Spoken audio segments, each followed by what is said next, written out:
بسم اللہ الرحمن الرحیم۔ اللہم صلی علی سیدنا و مولانا محمد وعلی آل سیدنا و مولانا محمد۔ رب اشرح لی صدری ویسر لی امری واحلل عقدۃ من لسانی ویفقہوا قولی۔ ربی زدنی علما، ربی زدنی علما، ربی زدنی علما۔ معزز ناظرین و سامعین اکرام، السلام علیکم۔ ہم آپ کو قلم کلام چینل پر خوش آمدید کہتے ہیں۔ ہمارا آج کا موضوع ہے میلاد محمد مصطفیٰ صلی اللہ علیہ وسلم، بعنوان مختصر سیرت رسول مقبول صلی اللہ علیہ وسلم کا مدنی دور۔ اس موقع پر بالخصوص نوجوانوں اور طالب علموں سے درخواست ہے کہ وہ اس ویڈیو کو بڑی توجہ کے ساتھ سنیں اور آخر تک ضرور دیکھیں۔ شکریہ۔ اللہ تعالیٰ کے فضل و کرم سے ہم میلاد محمد مصطفیٰ صلی اللہ علیہ وسلم بعنوان مختصر سیرت رسول مقبول صلی اللہ علیہ وسلم کا مکی دور اس سے پہلی نشست میں بیان کر چکے۔ آج انشاءاللہ محفل میلاد محمد مصطفیٰ صلی اللہ علیہ وسلم بعنوان مختصر سیرت رسول مقبول صلی اللہ علیہ وسلم کا مدنی دور بیان کیا جا رہا ہے۔ نبی کریم صلی اللہ علیہ وسلم کی آمد سے پہلے اس شہر کو یثرب کہا جاتا تھا، لیکن جب نبی کریم صلی اللہ علیہ وسلم نے اس شہر میں قیام فرمایا اور تشریف لائے تو اس شہر کو مدینۃ الرسول کہا جانے لگا، لیکن مختصراً اب اس کو مدینہ کہا جاتا ہے۔ مدینہ پہنچنے پر ہر کسی کی یہی خواہش تھی کہ نبی کریم صلی اللہ علیہ وسلم اس کے گھر قیام فرمائیں، لیکن آپ صلی اللہ علیہ وسلم نے فرمایا میری اونٹنی کی راہ چھوڑ دو، یہ اللہ کی طرف سے مامور ہے۔ چنانچہ اونٹنی چلتے چلتے ایک مقام پر رکی اور بیٹھ گئی جہاں آج مسجد نبوی صلی اللہ علیہ وسلم ہے۔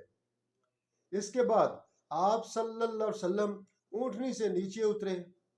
یہ آپ صلی اللہ علیہ وسلم کے ننہال والوں یعنی بنو نجار کا محلہ تھا، اور یہ محض اونٹنی کے لیے توفیق الہی تھی، کیونکہ آپ صلی اللہ علیہ وسلم اپنے ننہال میں قیام فرما کر ان کی عزت افزائی کرنا چاہتے تھے۔ ہر کوئی چاہتا تھا کہ آپ صلی اللہ علیہ وسلم اس کے گھر قیام فرمائیں، لیکن حضرت ایوب انصاری رضی اللہ عنہ نے آپ صلی اللہ علیہ وسلم کا کجاوا اٹھایا اور اپنے گھر لے کر چلے گئے۔ تب آپ صلی اللہ علیہ وسلم نے اپنا قیام ابو ایوب انصاری رضی اللہ عنہ کے گھر کیا، جبکہ اسد بن زرارہ رضی اللہ عنہ نے آ کر اونٹنی کی نکیل پکڑ لی، چنانچہ یہ اونٹنی انہی کے پاس رہی۔ مدینہ پہنچ کر آپ صلی اللہ علیہ وسلم نے سب سے پہلے مسجد نبوی صلی اللہ علیہ وسلم کی بنیاد رکھی، جہاں سے آپ صلی اللہ علیہ وسلم نے امن و سکون کے ساتھ دعوت و توحید کا پیغام عام کیا۔ مدینہ میں مسجد نبوی صلی اللہ علیہ وسلم کی تعمیر کے ساتھ ساتھ بہت ساری تکالیف اور مشکلات بھی درپیش تھیں۔ کفار و مشرکین کی خواہش تھی کہ وہ مسلمانوں کو فوراً ختم کر دے۔ دوسری طرف مکی مہاجرین کی مالی مشکلات، جس میں سب سے اہم وہ مسلمان مہاجرین تھے جو مکہ سے ہجرت کے وقت اپنا سب کچھ وہیں چھوڑ آئے تھے۔ اس مشکل پر قابو پانے کے لیے آپ صلی اللہ علیہ وسلم نے مواخات مدینہ کے نام سے مسلمانوں کے درمیان مثالی بھائی چارے کا نظام متعارف فرمایا، جس پر مدینہ کے انصار نے آپ صلی اللہ علیہ وسلم کے حکم پر اپنے مہاجر بھائیوں کی مدد اپنی اوقات سے بڑھ کر کی۔ دنیا میں اس کی مثال نہ پہلے ملتی ہے نہ اس کے بعد۔ دوسرا مسئلہ مدینہ کے ارد گرد کے آباد قبائل تھے جو ابھی تک مسلمان نہیں ہوئے تھے، لیکن مسلمانوں کی مدینہ میں آمد کو شک کی نگاہ سے دیکھتے تھے۔ لیکن جلد ہی ان قبائل کی اکثریت نے بھی اسلام قبول کر لیا۔ یوں اللہ کی مہربانی سے اس مشکل پر بھی قابو پا لیا گیا۔ البتہ کچھ لوگ جنہوں نے اسلام مجبوری سے قبول کیا تھا، ان کا رویہ آخر تک منافقانہ رہا۔ انہوں نے رسول اللہ صلی اللہ علیہ وسلم اور مسلمانوں کے لیے ہر موقع پر دشواریاں اور مشکلات پیدا کی۔ تیسرا اہم مسئلہ قوم یہود تھی، جو شام و روم کے عیسائی حکومتوں کے ظلم و ستم سے بچنے کے لیے مدینہ میں آباد ہو گئے تھے۔ رسول اللہ صلی اللہ علیہ وسلم نے ان کے سرداروں کے ساتھ بھی ایک معاہدہ کیا اور اس سے اس مشکل پر بھی قابو پا لیا گیا۔ سب سے اہم مشکل قریش مکہ کے کفار و مشرکین کی طرف سے خطرہ درپیش تھا۔ وہ اس بات پر تلملا رہے تھے کہ مسلمان بچ کر مدینہ میں محفوظ ہو گئے ہیں۔ ان کی خواہش تھی کہ وہ مدینہ اور مسلمانوں کو صفحہ ہستی سے مٹا دیں۔ انہوں نے اپنے مذموم مقاصد کے لیے مسلمانوں سے جنگیں بھی لڑی، لیکن ہر جنگ میں منہ کی کھانی پڑی، جس سے مکہ اور ارد و گرد کی جتنی حکومتیں اور سلطنت تھیں وہ بھی خوفزدہ اور پریشان ہو گئی۔ قریش مکہ کی کہ مشرکین و کفار کی یہ دشمنی فتح مکہ تک جاری رہی۔ آپ صلی اللہ علیہ وسلم نے مکہ میں حضرت خدیجہ رضی اللہ عنہا کی وفات کے بعد حضرت سودا رضی اللہ عنہا سے شادی کی۔ بعد ازاں مدینہ کی زندگی میں بھی آپ صلی اللہ علیہ وسلم نے اللہ کے حکم سے مزید شادیاں کی، جس میں حضرت عائشہ رضی اللہ عنہا ان سب سے اس لیے منفرد ہے کہ آپ نبی کریم صلی اللہ علیہ وسلم کے عقد و نکاح میں کم عمری میں آئیں اور کنواری بھی تھی۔ آپ صلی اللہ علیہ وسلم کا اپنی ازواج محترمات سے بہت اعلیٰ حسن سلوک تھا۔ کبھی کسی سے ناراض نہ ہوتے، گھر کے کام کاج میں گھر والوں کا ساتھ دیتے، اکثر اوقات اپنے کپڑے اور جوتے تک خود مرمت کر لیا کرتے۔ یہ بھی یاد رہے کہ آپ صلی اللہ علیہ وسلم کی تمام ازواج محترمات امہات المومنین یعنی مومنوں کی مائیں بھی کہلاتی ہیں۔ اللہ تعالیٰ نے آپ صلی اللہ علیہ وسلم کو دنیا میں مبشر اور نذیر بنا کر بھیجا، لہذا آپ صلی اللہ علیہ وسلم ہر انسان کو عمل صالح کی ترغیب دیتے جس سے جنت کی بشارت ملتی، اور برے کاموں یا گناہ کرنے والوں کو دوزخ کی آگ سے ڈراتے۔ اسی وجہ سے اللہ تعالیٰ نے آپ صلی اللہ علیہ وسلم کو رحمت للعالمین کا بھی خطاب عطا فرمایا۔ آپ صلی اللہ علیہ وسلم کے اہل ایمان سے بے پناہ محبت اور رحمت کے جذبے کو قرآن پاک میں اللہ تعالیٰ یوں ارشاد فرماتے ہیں: لوگو، تمہارے پاس تم ہی میں سے ایک رسول آئے ہیں، تمہاری تکلیف ان کو گراں گزرتی ہے اور تمہاری بھلائی کے خواہش مند ہیں، اور مومنوں پر نہایت شفقت کرنے والے مہربان ہیں، یعنی رؤوف الرحیم ہیں۔ سورۃ التوبہ آیت نمبر 128۔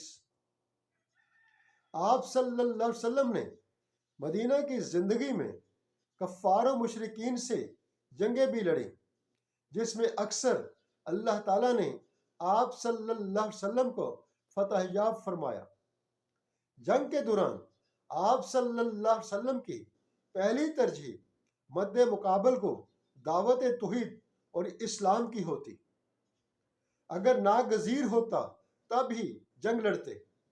جنگ میں آپ صلی اللہ علیہ وسلم کا فرمان تھا کہ عورتوں، بچوں، بوڑھوں اور کمزوروں ناتوان جو جنگ نہیں کر سکتے انہیں کچھ نہ کہا جائے، فصلوں اور درختوں کو برباد نہ کیا جائے۔ آپ صلی اللہ علیہ وسلم اکثر مسجد نبوی صلی اللہ علیہ وسلم میں درس دیا کرتے تو مختصر اور جامع بیان فرماتے، باتوں کو دو دو بار دہراتے تاکہ ہر کسی کی سمجھ میں آ جائے اور اس پر اسے عمل کرنا آسان ہو جائے۔ مسلمانوں کو بھائی چارے کا درس دیتے، پڑوسیوں سے حسن سلوک کا حکم فرماتے، آپس میں ایک دوسرے کا مال ناحق کھانے سے منع فرماتے، قتل و غارت اور خون ریزی سے منع فرماتے، امیروں کو اپنے غریب مسلمان بھائیوں کی مدد کے لیے ہر دم صدقات و خیرات کرنے کا حکم فرماتے، بیویوں سے حسن سلوک کرنے کا حکم فرماتے۔ آپ صلی اللہ علیہ وسلم نے میاں بیوی، ماں باپ اور اولاد کے حقوق و فرائض کو قرآن پاک کی روشنی میں بہت عمدہ اور بڑی وضاحت سے ارشاد فرمایا ہے۔ نبی کریم صلی اللہ علیہ وسلم ہر طرح کی بے شرمی، بے حیائی، زنا، عصمت دری، شراب نوشی، جوا، جھوٹ بولنے، خیانت کرنے، بدزبانی کرنے، گالی گلوچ کرنے، چوری کرنے اور غیبت کرنے وغیرہ جیسے کبھی افعال کو سختی سے منع فرماتے۔ آپ صلی اللہ علیہ وسلم نے اپنے صحابہ اکرام کو کھانا کھانے کے آداب اور آداب معاشرت پوری طرح سمجھا دیے، یہاں تک کہ رفع حاجت کے لیے بیت الخلاء میں جانے، وہاں بیٹھنے اور باہر نکلنے تک کے آداب سکھا دیے۔ یہ زندگی گزارنے کے وہ اوصاف ہیں جن کا سیکھنا ہر مسلمان مرد اور عورت پر فرض ہے، تاکہ آپ صلی اللہ علیہ وسلم کی اطاعت و فرمانبرداری میں پاک صاف، پرسکون، پر امن، خوشحال اور صحت و تندرستی کی زندگی گزاری جا سکے۔ جب آپ صلی اللہ علیہ وسلم کی زندگی میں مکہ فتح ہوا تو مکہ کے کفار و مشرکین سے بدلہ انتقام لینے کی بجائے آپ صلی اللہ علیہ وسلم نے فرمایا، میں نے تمہیں آج ویسے ہی معاف کر دیا ہے جیسے میرے بھائی یوسف علیہ السلام نے اپنے بھائیوں کو معاف کر دیا تھا، جس سے اہل مکہ میں خوشی کی لہر دوڑ گئی اور لوگ جوک در جوک اسلام میں داخل ہونے لگے۔ یہ سورۃ النصر کی عملی تصویر تھی۔ آپ صلی اللہ علیہ وسلم نے اپنی آخری زندگی میں حج ادا کیا۔ اس موقع پر آپ صلی اللہ علیہ وسلم نے ایک تاریخی خطاب فرمایا جو حجۃ الوداع کے نام سے بہت مشہور ہے۔ آپ صلی اللہ علیہ وسلم کا یہ خطاب قابل مطالعہ ہے اور زندگیوں کو بدل دینے والا ہے، بلکہ میں کہوں گا کہ پوری انسانیت کا رخ بدل دینے والا ہے۔ مختصراً چند باتیں اور نصیحتیں جو آپ صلی اللہ علیہ وسلم نے فرمائیں پیش خدمت ہے۔ آپ صلی اللہ علیہ وسلم نے فرمایا، لوگوں میری بات کو سن لو، کیونکہ میں نہیں جانتا، شاید اپنے اس سال کے بعد اس مقام پر تم سے کبھی نہ مل سکوں گا۔ تمہارے خون اور مال ایک دوسرے پر اسی طرح حرام ہے جس طرح اس مہینہ اور شہر کی حرمت ہے۔ زمانہ جاہلیت کی ہر چیز میرے قدموں تلے رون دی گئی ہے۔ آج تمام سود ختم کرتا ہوں۔ عورتوں کے بارے میں اللہ سے ڈرو، کیونکہ تم نے انہیں اللہ کی امانت کے ساتھ لیا ہے۔ اور میں تم میں ایک ایسی چیز چھوڑے جا رہا ہوں کہ اگر تم نے اسے مضبوطی سے پکڑے رکھا تو اس کے بعد ہرگز گمراہ نہ ہوگے، اور وہ ہے اللہ کی کتاب یعنی قرآن پاک۔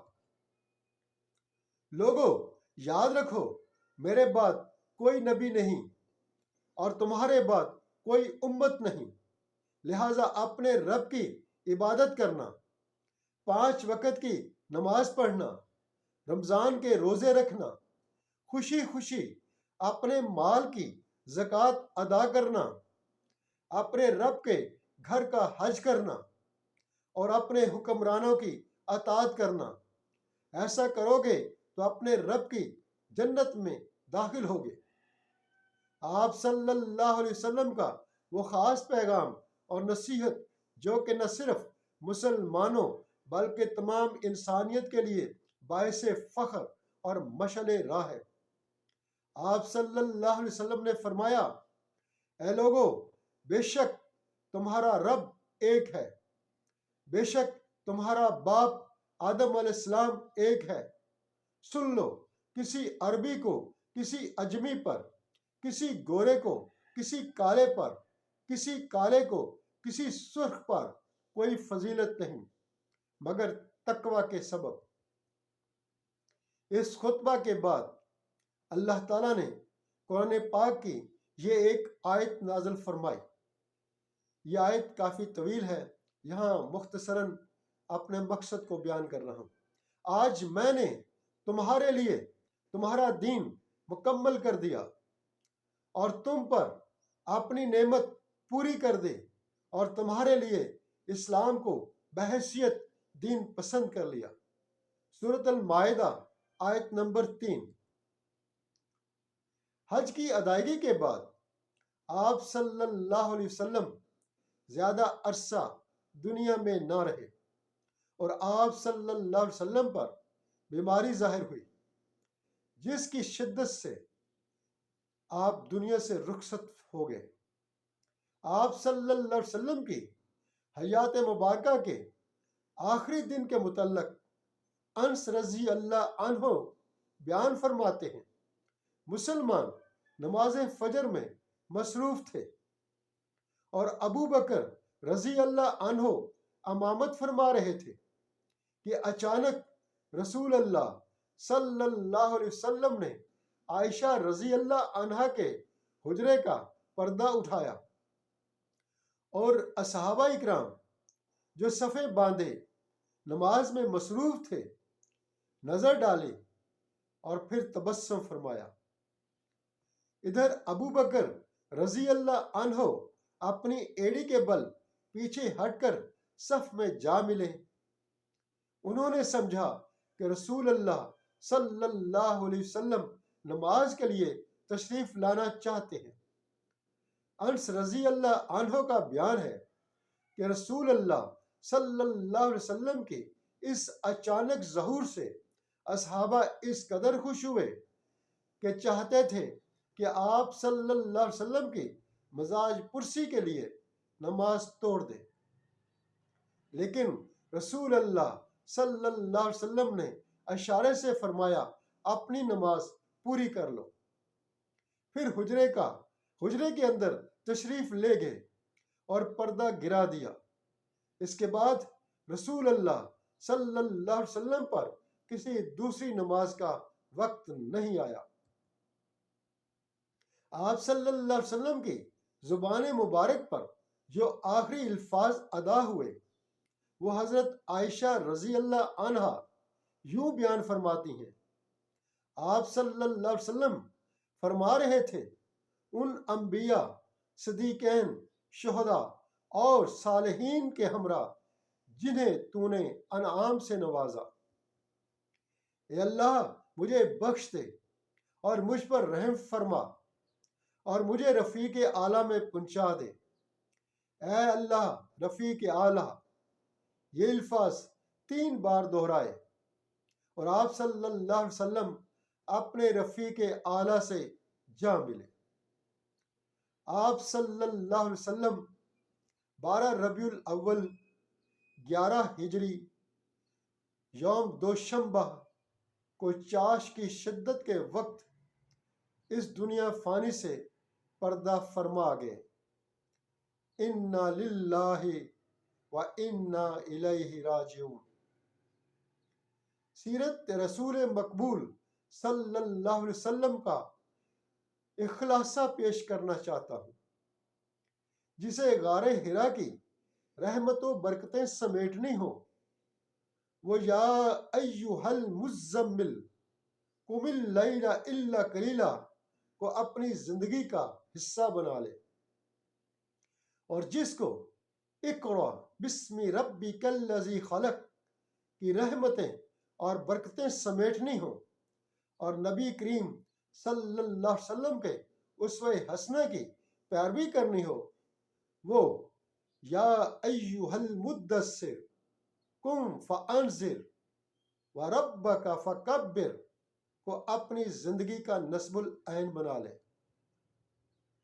ہم اللہ تعالیٰ سے دعا کرتے ہیں اللہ رب العزت ہر انسان کو مشرف باسلام کر دے، اور ہمیں اپنی خالص بندگی، اطاعت و فرما برداری کرنے کی توفیق عطا فرمائے، اور بالخصوص محمد صلی اللہ علیہ وسلم کی اطاعت و فرما برداری اور ان کا مرتبہ اور قدر و منزلت کو سمجھنے کی توفیق عطا فرمائے، اور ان کے اسوہ حسنہ پر زندگی بسر کرنے کی توفیق عطا فرمائے۔